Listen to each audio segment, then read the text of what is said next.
Hyvät perussuomalaiset, Manolis Huukion nimi 31V Kannuksesta Keski-Pohjanmaalta, toisen kauden kaupunginvaltuutettu.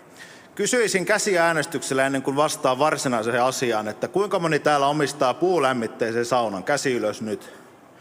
Käsi alas. Kuinka moni syö makkaraa? Käsi ylös. Kolmas kysymys. Kuinka moni ajaa bensalla kulkevalla autolla tai dieselillä kulkevalla autolla? Kiitokset. Näistä EU tulevaisuudessa varmasti tekee lisää sääntelyä. Tulee sitä ilmastoposeerausta, ilmastovaatimuksia ja jossain vaiheessa teillekin maksetaan 1 000 euron purkurahaa siitä, että kuskaatte ne teidän saunan puut sinne johonkin kierrättämöön. Tämä ei ole se meidän suomalaisten tie ja näin ei voi jatkua.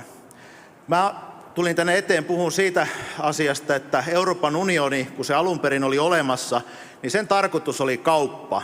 Suomalaiset saa myö puuta, sitä makkaraa, niitä saunoja ja niin edespäin, vaikka jonnekin Etelä-Eurooppaan tai Keski-Eurooppaan ihmisille. Se oli hyvä asia. Sillä tavalla tämä systeemi olisi pitänyt mennä.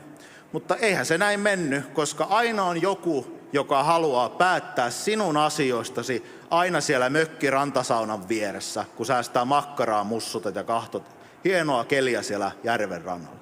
Ei näin, ei näin. Mä olin tuolla Amerikassa vaihdossa ja se varmaan näkyy nyt tuolta isolta ruudulta. Mä olin Kansasissa siellä keskisessä Yhdysvalloissa ja Yhdysvalloista lyhyesti sanoisin. Siellä käydään edelleenkin tänä päivänä vahvaa taistelua osavaltioiden oikeuksien ja liittovaltion oikeuksien välillä. Donald Trump tai republikaanit yleensä on osavaltioiden puolesta. Demokraatit haluaa päättää, että miten sinä ajat Kaliforniassa autoa tai mitä makkaraa sinä syöt Kansasissa. Siellä käydään taistelua verisesti joka päivä ja sitä on 200 vuotta tehty. Mä oon sitä mieltä, nyt kun tullaan siihen mun näkemyksiin ja miksi mä puheenvuoron tuli pitää, että jos perussuomalaiset päättää hakea ensi kevään vaalien jälkeen hallitukseen, ja nytkin kun tätä eduskuntavaaliohjelmaa laaditaan, niin meidän pitää asettaa sinne ehtoja, että me ei lähdetä siihen sääntelyn Eurooppaan, jolla ne saunat, makkarat ja autot viedään. Mä haen tässä sitä, että kun me halutaan kehittää Suomea ja Eurooppaan, niin Suomi päättää Suomen asioista, EU päättää siitä, että saako niitä asioita myydä. Mutta tämä on huolestuttavaa, koska Macron Ranskassa ja Scholz Demari siellä Saksassa niin haluaa muuttaa tätä systeemiä.